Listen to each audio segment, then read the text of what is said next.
नमस्कार दोस्तों, आज अपनी आरपीएससी फर्स्ट ग्रेड की फर्स्ट पेपर की क्लास सेकंड है। और ये क्लास जो सेकंड है ये जनरल साइंस से रिलेटेड है। और जनरल साइंस से जो अपने कल जो टॉपिक पढ़ा था ब्रेन, तो उससे रिलेटेड क्वेश्चंस का अपने डिस्कशन करेंगे जो एग्ज़ाम में पूछे जाने की संभावना रहती है, यानी एग्ज़ाम में कौन कौन से क्वेश्चन पूछे जाते हैं। और ये जो है ये रिट मेंस के लिए, आरपीएससी सेकंड ग्रेड के लिए और आरपीएससी फर्स्ट ग्रेड के लिए और फर्स्ट ग्रेड के बायोलॉजी सब्जेक्ट के लिए, और जो नीट है नीट के लिए, और एसएससी यूपीएससी यानी जितने भी जो लैब असिस्टेंट वगैरह के जो कम्पिटिटिव एग्ज़ाम है जेट आईसीआर का, उन सब के लिए काफ़ी महत्वपूर्ण टॉपिक है।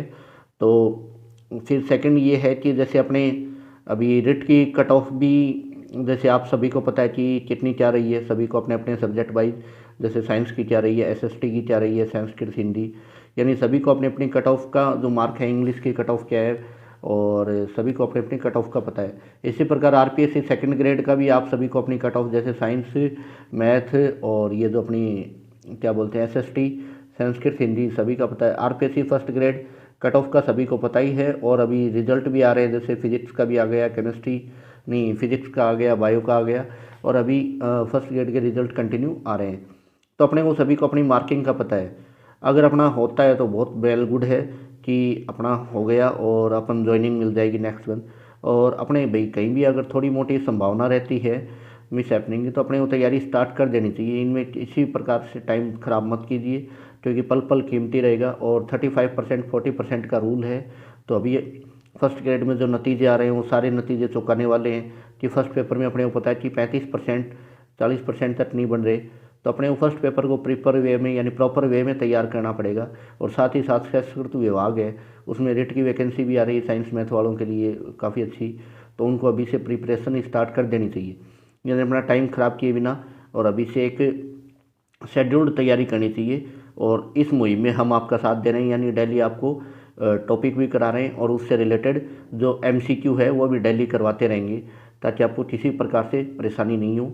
और चैनल पे नए हो तो चैनल को एक प्यारा सा लाइक, शेयर और सब्सक्राइब करना मत भूलना। तो सबसे पहले अपने देखते हैं मस्तिष्क की गुहा। तो अपने को पता है बेटा, मस्तिष्क के अंदर जो गुहा पाई जाती है, तो मस्तिष्क के अंदर जो गुहा होती है उसको अपने क्या बोलते हैं, वेंट्रिकल बोलते हैं। मस्तिष्क की गुहा को क्या बोला जाता है, वेंट्रिकल बोला जाता है। और फिर मस्तिष्क के अंदर अपने जो गुहा होती है, तो मस्तिष्क के अंदर अपने को पता है कितने प्रकार की होती है। मोस्टली मस्तिष्क के अंदर 4 प्रकार की गुहाएं पाई जाती है। कितने प्रकार की गुहाएं पाई जाती है, 4 प्रकार की। तो जिनमें से 2 गुहाएं हैं वो तो अपने प्रमस्तिष्क पार्ट में पाई जाती है। 2 कौन से में पाई जाती है, प्रमस्तिष्क पार्ट में, जिनको अपने क्या बोलते हैं, पैरासील बोलते हैं। एक गुहा घ्राणपिंड में पाई जाती है, जिसको राइनोसील बोलते हैं। जबकि एक गुहा है वो अपनी पाई जाती है, यानी जिसको अपने डायोसील बोलते हैं।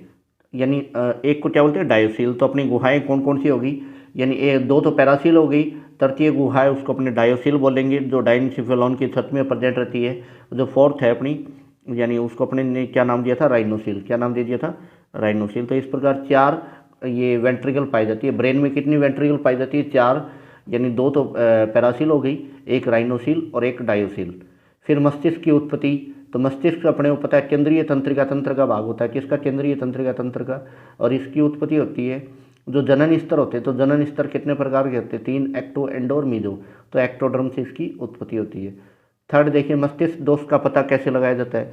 तो जो ब्रेन के अंदर जांच है, ब्रेन यानी मस्तिष्क दोष, उसकी इलेक्ट्रॉन इंसेफेलोग्राफ द्वारा जांच होती है। जो इलेक्ट्रॉन इंसेफेलोग्राफ है, इसको सर्वप्रथम यानी बर्गर ने इसका आरेख रिकॉर्ड किया था 1929 के अंदर। और इसमें 4 प्रकार की तरंगें होती है। फर्स्ट वन होती है एल्फा, सेकंड वन होती है बीटा, थर्ड वन होती है थीटा, और फोर्थ वन होती है इसमें डेल्टा तरंग। एल्फा तरंग ये कब पैदा होती है, एल्फा तरंग होती है जब जागृत अवस्था होती है, यानी जागृत अवस्था में एल्फा उत्पन्न होती है, नींद की अवस्था में एल्फा गायब हो जाती है। बीटा तरंग अपनी मानसिक कार्य करते समय कार्य करती है, यानी जितना भी जो मानसिक कार्य है वो बीटा तरंग के प्रभाव में होता है। डेल्टा तरंग जागृत शिशु में होती है, थीटा केवल बच्चों में होती है। जो थीटा होती है वो केवल किस में होती है, बच्चों के अंदर होती है। और जब एडल्ट होता है, एडल्ट के अंदर क्या प्रेजेंट हो, डेल्टा तरंग हो। एडल्ट के अंदर यदि इलेक्ट्रॉन इंसेफेलोग्राफ में डेल्टा तरंग प्रेजेंट हो तो मस्तिष्क की क्या होता है, दोष उत्पन्न होता है।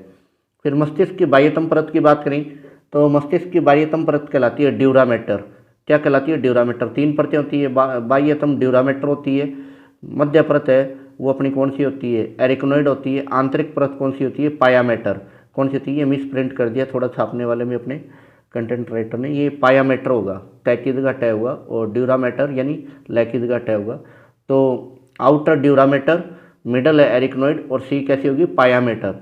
तो डप से याद कर सकते हैं, ट्रिक क्या हो जाएगी, डप, DAP डप। फिर ब्रेन के अंदर जो दोष होता है, मस्तिष्क दोष क्या कहलाता है, उसको बोलते हैं इंसिफेलाइटिस। क्या बोलेंगे, एनसिफेलाइटिस बोलते हैं। ब्रेन दोष को क्या बोलते हैं, एनसिफेलाइटिस। फिर अपने बात करते हैं लैंगिक इच्छा का केंद्र होता है। तो लैंगिक इच्छा का केंद्र अपना कौन सा होता है, लैंगिक इच्छा का केंद्र होता है हाइपोथैलेमस। कौन सा होता है, हाइपोथैलेमस। और हाइपोथैलेमस के अन्य कार्य क्या होते हैं, यानी भूख, प्यास, तृप्ति, ताप नियंत्रण का केंद्र होता है। भूख, प्यास, तृप्ति, ताप नियंत्रण का केंद्र होता है। यानी किसका केंद्र होता है, भूख का केंद्र होता है, प्यास का केंद्र होता है, तृप्ति का केंद्र होता है, ताप नियंत्रण का केंद्र होता है। और जिसमें ये अपने जो दैनिक क्रियाक्रम की जो लय है और निंद्रा नियंत्रण, ये भी इसके प्रभाव में होता है। ये किसमें, हाइपोथैलेमस के प्रभाव। फिर मस्तिष्क में उपस्थित होता है। तो मस्तिष्क में ग्रे मैटर और वाइट मैटर यानी दूसरा द्रव्य और श्वेत द्रव्य दोनों उपस्थित होते हैं। फिर ध्यान, इच्छा शक्ति और बुद्धिमत्ता का केंद्र होता है। यानी ध्यान, इच्छा शक्ति, बुद्धिमत्ता, इंटेलिजेंस, ये किसके कौन से प्रभाव में होती है, प्रमस्तिष्क। और मस्तिष्क का कितना भाग होता है, प्रमस्तिष्क 2/3 भाग होता है प्रमस्तिष्क। फिर अपने बात करें रिले सेंटर कहाँ प्रेजेंट होता है, तो रिले सेंटर प्रेजेंट होता है ये थैलेमस पार्ट में। और थैलेमस किसका पार्ट होता है, थैलेमस पार्ट होता है डाइनसिफेलॉन का। किसका पार्ट होता है, डाइनसिफेलॉन का। फिर भूख, प्यास, ये 10th में बेटा मुख्य की जगह भूख होगा। भूख, प्यास, ताप नियंत्रण केंद्र, तो ये मैंने बताई दिया कहाँ पे होता है, हाइपोथैलेमस में। फिर CNS का यानी सेंट्रल नर्वस सिस्टम यानी केंद्रीय तंत्र का भाग होता है। तो इसमें C ऑप्शन आ जाएगा, यानी मस्तिष्क भी होता है और मेरुरज्जु, ये दोनों इसके पार्ट होते हैं। फिर देखने व सुनने से रिलेटेड, तो देखने व सुनने से रिलेटेड जो केंद्र होता है वो किसमें प्रेजेंट होता है, कार्पोरा क्वाड्रिजेमिना में। किसमें प्रेजेंट होता है, कार्पोरा क्वाड्रिजेमिना के अंदर देखने और सुनने से संबंधित केंद्र होता है। और इनको अपने जैसे सुपीरियर कोलिकुलाई, इन्फीरियर कोलिकुलाई भी बोलते हैं। कार्पोरा क्वाड्रिजेमिना के पार्ट होते हैं सुपीरियर कोलिकुलाई एंड इन्फीरियर कोलिकुलाई। फिर जो मस्तिष्क होता है उसके ऊपर जो आवरण पाया जाता है उसको क्या बोला जाता है, मेनिंजाइटिस। ऑप्शन ए आ जाएगा, कौन सा आ जाएगा, मेनिंजाइटिस। 12th में ऑप्शन बी आ जाएगा, कार्पोरा क्वाड्रिजेमिना। फिर ब्रेन के वेट की बात करें, मस्तिष्क का भार कितना होता है, तो मस्तिष्क का भार होता है लगभग 1400 ग्राम। कितना होता है, 1400 ग्राम। ये पुरुषों के अंदर होता है, और जो महिलाएं होती है उनमें 100 से 150 ग्राम कम होता है। और जैसे 65 वर्ष की आयु होती है उसमें ब्रेन का जो वेट होता है लगभग 1300 ग्राम के आसपास से हो जाता है। फिर अनैच्छिक क्रियाओं से रिलेटेड केंद्र होता है। तो अनैच्छिक क्रियाओं से रिलेटेड केंद्र कहाँ स्थित होता है, ये होता है मेडुला ओब्लागेटा में। कहाँ पे होता है, मेडुला ओब्लागेटा के अंदर अनैच्छिक क्रियाओं से रिलेटेड केंद्र होता है। और मेडुला ओब्लागेटा के अंदर अनैच्छिक क्रियाएँ कौन कौन सी होती है, जैसे अपनी हृदय धड़कन हो गई, श्वसन हो गई, खांसना, छींकना, वमन, हिचकी, निगलना, ये सारे कैसे होते हैं, अनैच्छिक क्रियाएँ होती हैं। यानी अपनी धड़कन, श्वसन, खांसना, छींकना, उल्टी, वमन, यानी ये सब कैसी होती है, अनैच्छिक क्रियाएँ होती है। किससे रिलेटेड होती है, मेडुला ओब्लागेटा से। फिर देखते हैं एल्कोहल सेवन से मस्तिष्क का कौन सा भाग प्रभावित होता है। भाई अपने को पता है जो सेरिबेलम पार्ट होता है, सेरिबेलम पार्ट करता है ऐच्छिक क्रियाओं का नियंत्रण। कौन सी क्रियाओं का नियंत्रण करता है, ऐच्छिक क्रियाओं का नियंत्रण करता है सेरिबेलम पार्ट। और प्रभावित कौन सा होता है एल्कोहल पीने से, एल्कोहल पीने से जो सेरिबेलम वाला पार्ट है यानी अनुमस्तिष्क भाग है वही प्रभावित होता है, जिससे अपना कंट्रोल नहीं रह पाता अपनी बॉडी के ऊपर। उसके बाद देखते हैं न्यूमोटैक्सिस के अंदर कहाँ पे स्थित होता है, तो न्यूमोटैक्सिस के अंदर ये कहाँ पे प्रेजेंट होता है, न्यूमोटैक्सिस के अंदर ये अपना पोन्स में प्रेजेंट होता है। न्यूमोटैक्सिस के अंदर कहाँ पे प्रेजेंट होता है, पोन्स के अंदर प्रेजेंट होता है न्यूमोटैक्सिस के अंदर। और न्यूमोटैक्सिस के अंदर किससे होता है, ये जो अपना रेस्पिरेटरी सिस्टम उसको नियमित बनाए रखता है, जो रेस्पिरेटरी सिस्टम उसको नियमित बनाए रखता है, यानी श्वसन को नियमित बनाने का कार्य करता है। कौन सा, पोन्स वाला जो पार्ट होता है ये क्या करता है, श्वसन को नियमित करता है। यानी पेशी समन्वय से संबंधित अंग कौन सा होता है, पेशी समन्वय से संबंधित अंग होता है अपना अनुमस्तिष्क होता है। कौन सा होता है, अनुमस्तिष्क। और कार्य क्या होते हैं इसके, शारीरिक संतुलन का नियंत्रण करता है, और जो अपनी श्रवण ज्ञान होता है उसका भी ये नियंत्रण करता है, और ऐच्छिक पेशियों और गतियों का ये नियमन करता है। उसके बाद जैसे बात करें महिलाओं के मस्तिष्क का भार कितना होता है, महिलाओं के मस्तिष्क का मैंने आपको पहले भी बता दिया, महिलाओं का मस्तिष्क होता है यानी पुरुषों से 100 से 150 ग्राम कम। वैसे किसी प्रकार से कम नहीं होता, पुरुष से ज़्यादा ही मिलेगा आपको, 2 गुना मिलेगा। यह लगभग 1250 ग्राम होता है, कितना, 1250 ग्राम। फिर मस्तिष्क की जांच क्या कहलाती है, तो मस्तिष्क की जांच कहलाती है इलेक्ट्रॉन इंसिफेलोग्राफी। क्या कहलाती है, इलेक्ट्रॉन इंसिफेलोग्राफी ग्राफी कहलाती है, मस्तिष्क जांच। और इसमें 4 प्रकार की तरंगें होती है, अल्फा, बीटा, थीटा, डेल्टा, यानी 4 प्रकार की तरंगें होती है। और ये इंपॉर्टेंट क्वेश्चन है बेटा, रिलेटेड किससे हैं, जो जनरल साइंस वाला पोर्शन है और उसमें मस्तिष्क वाला जो पार्ट है उससे रिलेटेड ये अपने 20 इंपॉर्टेंट क्वेश्चन हैं और एग्जाम की दृष्टि से काफ़ी महत्वपूर्ण क्वेश्चन है। नो डाउट इनमें से आपको 100% क्वेश्चन एग्जाम में मिल जाएगा। और अपने चैनल का नाम आपको पता ही है, दीपक पुनिया लाइफ साइंस। तो चैनल को यानी डेली जो अपना डेली रूटीन है, डेली यानी अपने जनरल साइंस और रेगुलर अपनी क्लासेस चलेंगी आरपीएससी फर्स्ट ग्रेड की फर्स्ट पेपर की।